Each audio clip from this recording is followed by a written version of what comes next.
Zna se da nijedan merni uređaj na svetu nije apsolutno tačan i zbog toga dozvoljena greška postoji i u zakonu o metrologiji piše da je onaj ko koristi uređaj za merenje dužan da ga koristi na način da obezbedi propisanu tačnost merenja.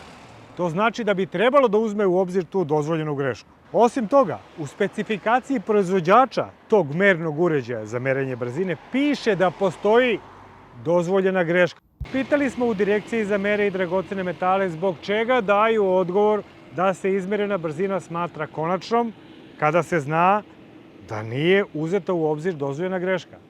U Sloveniji, ako vozite 77, smatraće da ste vozili 70. Ovih 7 vam ne računaju. U Hrvatskoj 10% imate toleranciju pri merenju brzine.